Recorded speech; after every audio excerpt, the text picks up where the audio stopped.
Olá, muito bom dia, muito obrigado mais uma vez pela sua companhia.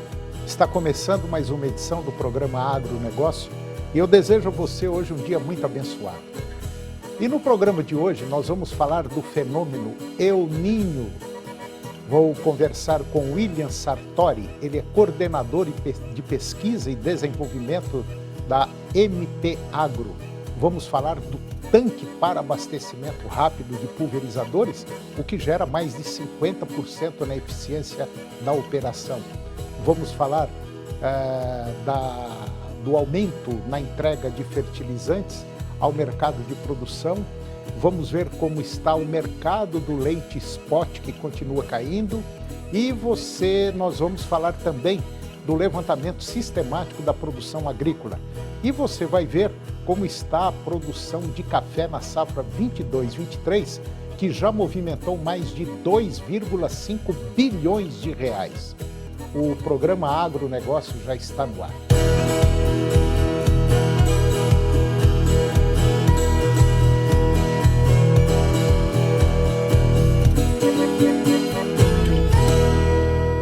Eu começo o programa de hoje falando do fenômeno climático El Niño.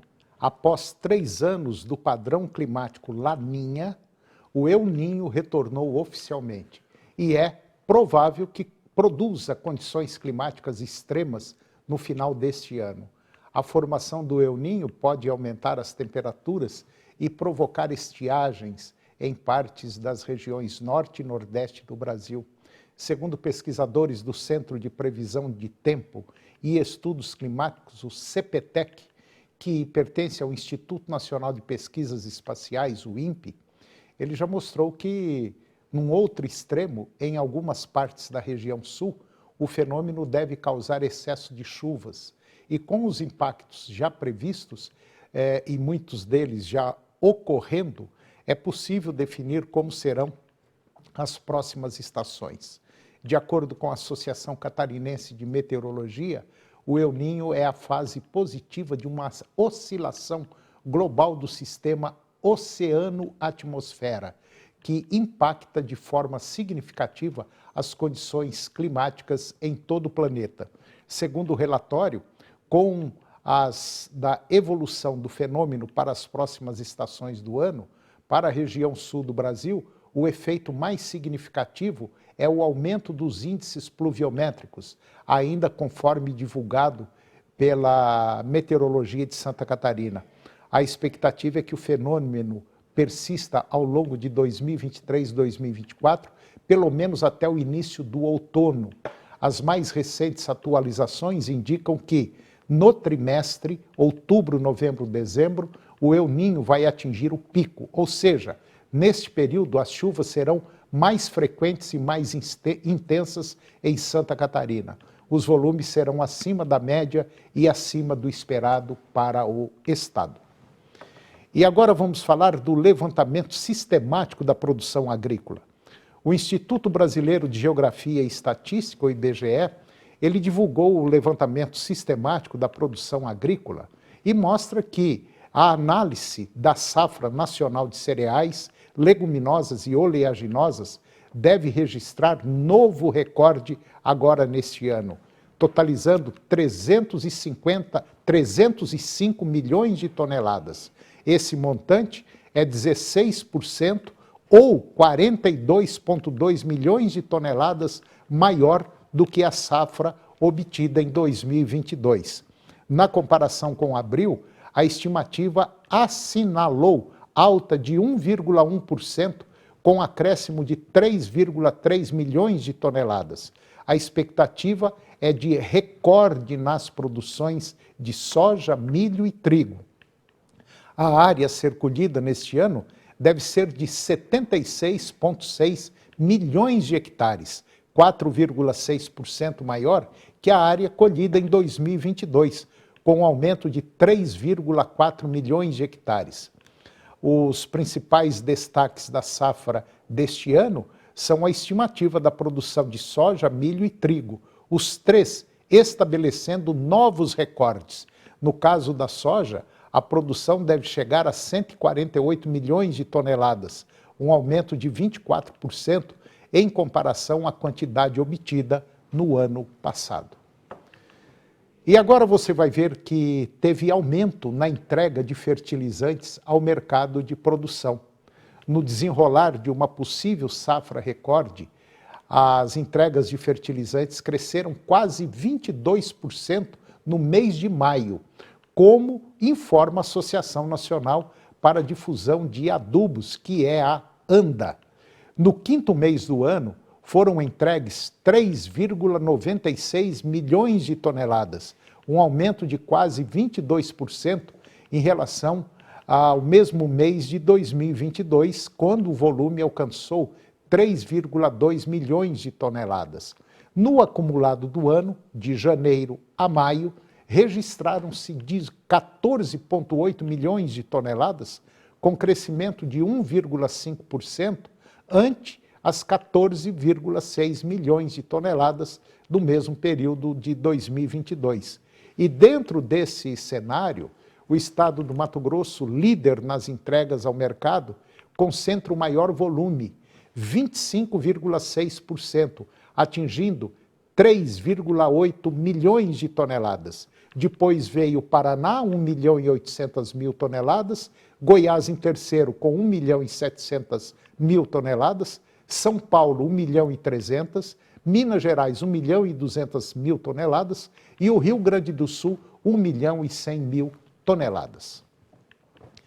E agora você vai acompanhar o mercado do leite spot.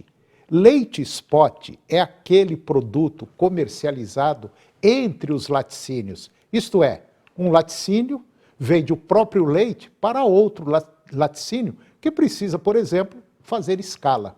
E segundo dados do Milk Point, na primeira quinzena de agosto, o leite spot apresentou uma variação negativa, se estabelecendo em R$ 2,38 o litro, uma retração de 0,04 centavos, frente aos valores da segunda quinzena do mês de julho, que havia se estabelecido em R$ 2,42 na média Brasil.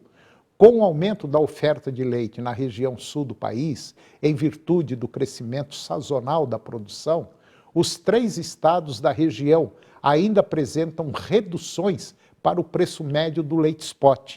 Por outro lado, Goiás volta a ter avanço mais expressivo, o que gera certo equilíbrio para o valor da média Brasil. Após quinzenas com baixas quantidades negociadas no mercado spot, o volume para esta primeira quinzena de agosto apresenta crescimento, com destaque para o avanço do volume de compras, que pode sinalizar retomada do otimismo dos compradores. E agora vamos falar um pouquinho da produção de café, que na safra passada, 22-23, movimentou mais de 2,5 bilhões de reais. O cultivo do café no Brasil movimentou, na verdade, 2,7 bilhões de reais em produtos na safra 22-23. Pelo menos é o que apontou o estudo da FarmTrack, que é da consultoria KNTech, divulgado pelo portal especializado AgroPages. O café é o 5º maior cultivo que mais compra produtos químicos, ou seja, produtos de proteção da indústria de pesticidas brasileira. A área cultivada de café no Brasil chegou a 2.100.000 hectares, segundo o estudo da KNTech, um aumento de 1% sobre o último período. E o resultado de vendas da temporada 22-23 representa um aumento da ordem de 17% ante o ciclo anterior, quando foram comercializados 2,4 bilhões de reais. Os fungicidas foliares lideram as vendas, saltaram de 674 para 759 milhões de reais, ou 28% do mercado, um aumento de 13%.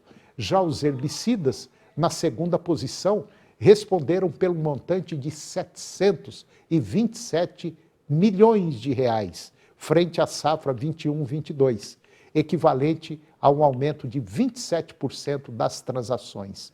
com crescimento de 32%. Em terceiro lugar, as aplicações via drenche. O que é drenche? É quando o jato é dirigido abaixo da copa, abaixo da árvore e da planta, já no sistema radicular. E esse sistema caiu 28% para 24%, totalizando 652 milhões de reais. E os inseticidas alcançaram 434 milhões de reais, ou 16% do total, contra 374 milhões de reais. O mercado de defensivos para café cresceu ancorado no aumento da adoção de produtos e número de tratamentos. E agora vamos comentar da participação da mão de obra no setor do agronegócio.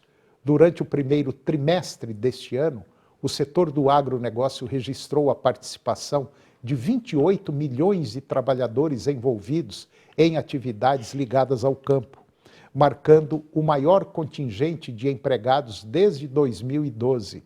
Apesar do aumento absoluto no número de trabalhadores, a fatia do agronegócio na força de trabalho total do país está diminuindo, caindo de 29,2% em 2012 para 27% no atual ano.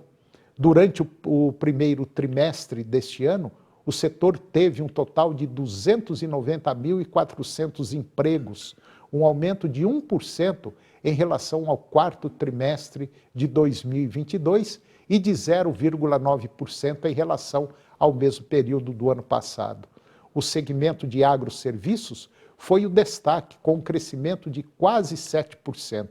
O relatório também acompanha o número de trabalhadores envolvidos na produção própria, totalizando atualmente 5,3 milhões de pessoas. E o perfil da mão de obra mostrou um aumento de 6% no número de empregados com carteira assinada em comparação ao primeiro trimestre do ano passado, e um aumento de 2% em relação ao quarto trimestre também do ano passado.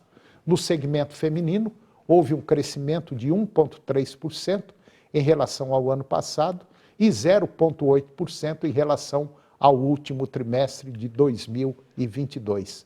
O salário médio no agronegócio registrou um aumento de quase 6% durante o período analisado, ligeiramente acima da média nacional. Os setores de insumos e produção interna tiveram os maiores reajustes salariais. A pesquisa se baseou principalmente nos dados do Programa Nacional Contínuo do IBGE e utilizou metodologias próprias para identificar as atividades relacionadas ao agronegócio. E depois do intervalo eu vou falar do mercado do milho entre Brasil e Estados Unidos e vou conversar com o William Sartori, coordenador de pesquisa e desenvolvimento do MP Agro. Vamos falar do tanque para abastecimento rápido de pulverizadores, o que gera mais de 50% na eficiência da operação. Nós voltamos já, é um minuto só.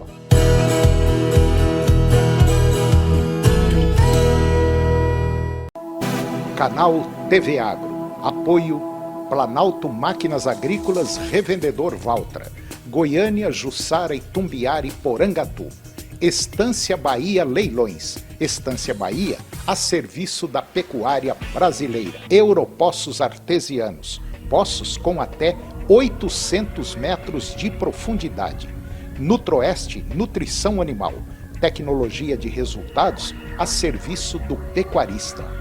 Volumoso X-Gold Pasto. Pastagens com raízes profundas. Canal TV Agro, o canal do agronegócio.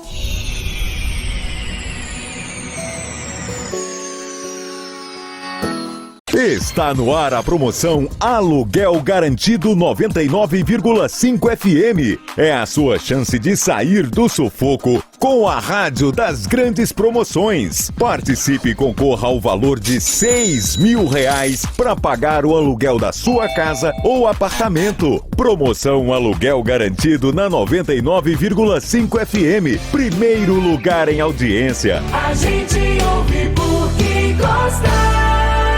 Oferecimento: baixe o novo aplicativo do Clube Barão e economize muito no supermercado. TV Serra Dourada, a TV do seu tempo, o tempo todo com você.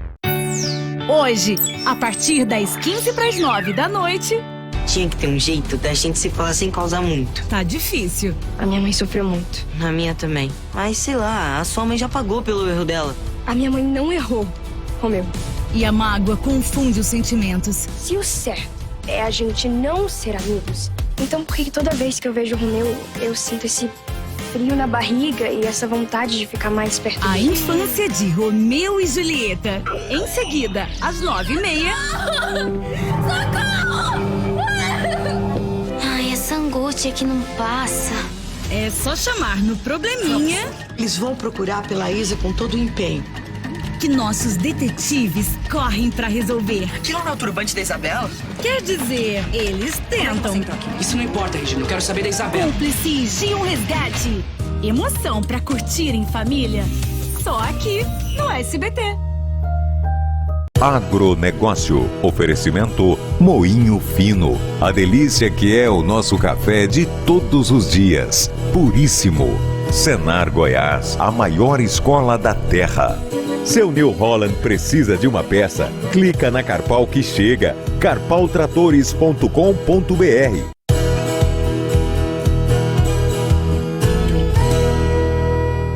Nós estamos de volta e agora vamos falar sobre milho. O milho, principalmente no mercado entre Brasil e Estados Unidos, que na safra 2022-2023, o comércio agrícola mundial ele foi marcado por uma disputa acirrada entre o Brasil e os americanos, pelas exportações do cereal.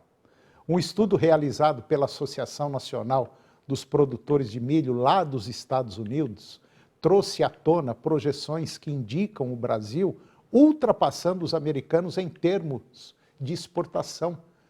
No entanto, o estudo também aponta desafios que o Brasil precisa enfrentar para manter o seu crescimento no mercado mundial. Desde 2010, o Brasil tem experimentado um crescimento notável em sua produção de milho, aumentando em mais de 500% a quantidade exportada do grão. Segundo as projeções do Departamento de Agricultura dos Estados Unidos, o USDA, a participação brasileira nas exportações mundiais de milho saltaria de 8,6% na safra 2010-2011 para impressionantes 30% na safra 22-23. Esses números colocam o Brasil em posição de destaque no cenário mundial e despertam a atenção dos produtores americanos. Uma das razões para a previsão de que o Brasil ultrapassará os Estados Unidos em exportações de milho é a queda na produção norte-americana causada por condições climáticas.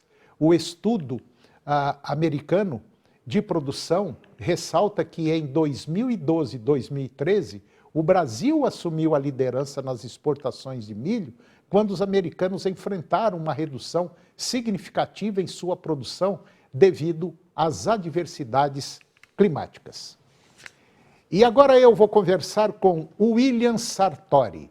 O William ele é coordenador de pesquisa e desenvolvimento da MP Agro, uma empresa que já está há muitos anos no mercado, e nós vamos falar do tanque para abastecimento rápido de pulverizadores. E esse tanque, a utilização dele, gera uma economia de mais de 50% na eficiência da operação. William Sartori, muito bom dia, muito obrigado pela sua presença aqui no nosso programa. Tá tudo bem? Bom dia, é um prazer estar aqui, poder conversar um pouquinho com vocês aí sobre o bunker. E aqui está tudo ótimo, espero que por aí também. Não, tá tudo beleza. William, me fala um pouquinho o que a MP Agro faz, o que ela tem, aonde ela está localizada, se ela atende o Brasil ou só regional. Me fala um pouquinho dela. Claro, a MP Agro é uma empresa que está há mais de 10 anos no mercado. Ela nasceu de um conceito de sustentabilidade, então a primeira linha de produtos que a gente desenvolveu aqui foi a nossa linha Z, que ela vem de um conceito de aproveitar pulverizadores que porventura os produtores têm em sua frota e dar uma sobrevida a esses pulverizadores. Como? Tirando o sistema de tanque e barras e transformando esses cavalos em distribuidores de fertilizante a lanço.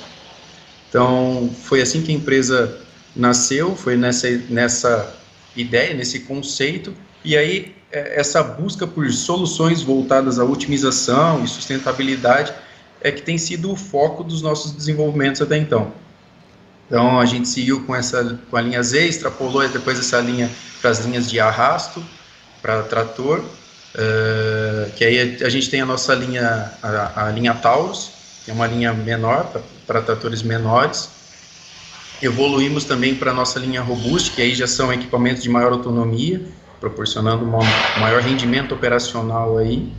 E aí partimos para os encarroçamentos em caminhões, né? Que aí a gente fala, além do rendimento, tempo de operação também, né? E agora a gente está entrando aí com o lançamento desse ano ali, que são as linhas de tanque, que também vem nesse viés aí de sustentabilidade, da mais produtividade no campo. Bom, vocês estão com o bunker, né? O bunker é um sistema que vai permitir que o produtor tenha uma economia substancial na hora de pulverizar a sua lavoura, na hora de fazer uso vamos dizer, de produtos químicos para fazer o trabalho no campo. Me fala um pouquinho sobre esse bunker. Claro. O bunker, assim como os outros equipamentos aqui, ele nasceu a partir do momento que a gente identificou uma oportunidade de melhoria de processo das aplicações de defensivos, utilizando-se de um equipamento, de uma máquina, ou seja, a gente otimizou um processo através de uma máquina. Como? Hoje, os pulverizadores, eles entram nos talhões, então fazem ali a aplicação dos seus defensivos. Assim que o tanque desses pulverizadores é descarregado, ele tem que fechar as barras do pulverizador, entra no carreador, vai até a usina de calda ou a sede da fazenda. E aí a gente está falando de pulverizadores que se deslocam ali na faixa de 20, 25 km por hora.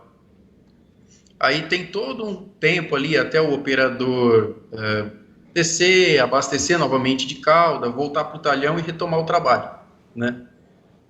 Qual que é o conceito do bunker? É otimizar esse tempo de trabalho e de movimentação que não está agregando valor diretamente na lavoura, né? Ou seja, a gente otimiza o tempo de hora-máquina dos pulverizadores diretamente aplicando na lavoura. Ou seja, com o bunker, o pulverizador deixa de sair do talhão. Ao terminar um tiro, ele para ao fim do talhão, e aí o bunker chega, faz um abastecimento rápido, e aí a gente está falando, considerando um tanque ali de 2.500 litros, por exemplo, a gente está falando de um abastecimento de 5 minutos, e após 5 minutos, o pulverizador está liberado para continuar a operação, né? O ganho, se a gente tivesse na primeira condição que eu estava descrevendo há pouco, esse tempo ficaria em torno de na média, pelos estudos que a gente fez ao longo do desenvolvimento do produto, e aí a gente está falando de 3 anos de estudo, e inclusive em grandes grupos, a gente tem aí uma média de uns 40 minutos, ou seja, a gente conseguiu reduzir esse tempo de abastecimento ali de 40 minutos para 5 minutos, ou seja, aumentou a disponibilidade de máquina em operação, aumentou o rendimento de trabalho, o produtor conseguiu cobrir uma maior área por dia e aumentou a eficiência. Então, esse que é o conceito do bunker. Quer dizer, 40 minutos entre uma aplicação e outra. Se ele fizer 5, 6 aplicações no dia, isso daí ele vai perder quase meio dia de trabalho só indo abastecer o pulverizador, indo para lá, indo para cá. E tem mais um detalhe ainda. Às vezes, de uma enchida para outra, às vezes nem sempre sai homogênea essa mistura. É um pouquinho a mais, um pouquinho a menos, era 2.500 litros, vai para 2.300, 2.200, enfim. Quer dizer, com o bunker não, você tem a dosagem certinha, o caminhão para, e às vezes enquanto está lá, quando acaba o produto no bunker, enquanto ele está pulverizando, o bunker vai lá, carrega de novo e volta e dá tempo de continuar trabalhando. Quer dizer, é realmente um negócio muito inteligente isso aí. Exatamente. E você levantou um ponto importante. A homogeneização da cauda, ela passa a ser importante até na disponibilidade de máquina. Por quê? O mecanismo operacional do bunker, ele proporciona essa homogeneização de cauda, né? E na prática, qual que é o reflexo que a gente consegue sentir? Reduz a incidência de entupimento de bico. Então, os pulverizadores, na nossa amostra, nos nossos testes, os pulverizadores que estavam trabalhando com o bunker, eles tinham um índice de entupimento de bico bem reduzido, por conta da homogeneidade de cauda, né? Outra questão que é com relação à precisão do abastecimento. O bunker, ele tem um sistema operacional para fazer o agito, mas também a parte responsável pelo recalque da cauda no pulverizador é controlado por um fluxômetro. Então, o operador ele é capaz de setar em um display que está na lateral do tanque qual é a dose que ele precisa que seja aplicada, e aí o bunker automaticamente, ao atingir o volume pretendido, ele corta a operação da bomba. Então, garante repetibilidade no processo, um maior controle dos insumos que o produtor está usando. E tem um detalhe também interessante nisso aí, que muito pouca gente observa, voltado, vamos dizer assim, para o meio ambiente e desperdício. Quer dizer, você quando enche o bunker, você tem certeza que já vai passar via mangueira para dentro do pulverizador, sem desperdiçar, sem cair no chão, sem nada, né? Já quando é feito na forma tradicional, a máquina vai lá, joga água, enfim, sempre perde um pouco, né? Sempre perde, sim. Esse é um outro ganho com relação à otimização de insumo que a gente tem ali no bunker, né? A otimização real e aproveitamento real do uso do defensivo, né? Inclusive, até em operações em que o operador deixa o defensivo de um dia para o outro, a potência do nosso sistema, do nosso mecanismo operacional é tamanha que ela é capaz de rehomogeneizar essa cauda. William, só para a gente finalizar, o bunker, ele tem, pelo que a gente viu, 15 mil litros ou tem alguns maiores, outros menores? Não, a gente trabalha com um volume fixo de 15 mil litros. Porque a máquina geralmente pega aí na faixa de 1.500 a 2.500 litros. A 2.500, isso. Aí justifica uma carga de bunker, se você estiver trabalhando com um de 2.500, você consegue fazer 6 cargas ali por dia, né? Tá certo. Bom, eu conversei com o William Sartori, ele é o coordenador de pesquisa e desenvolvimento da MP Agro. E se você quiser saber mais sobre a MP Agro e conhecer o bunker, que é um baita de um implemento muito importante, você pode acessar o site www.mpagro.com.br. William Sartori, muito obrigado pela sua presença, gostei dessa conversa nossa, um grande abraço e até a próxima. Foi um prazer, estou à disposição e isso aí, um grande abraço. Valeu, obrigado. Obrigado. E o programa de hoje chegou ao fim, e eu termino o nosso programa com a seguinte frase: há 3 caminhos para o fracasso: não ensinar o que sabe, não praticar o que ensina e não perguntar o que ignora. Um grande abraço, muito obrigado pela sua companhia, que Deus nos abençoe e até o próximo programa. TV Serra Dourada SBT Goiânia. As notícias do esporte goiano e nacional do jeito que você gosta. Serra Dourada Esportes. Daqui a pouco, às 11h30. A seguir, Primeiro Impacto Continuação.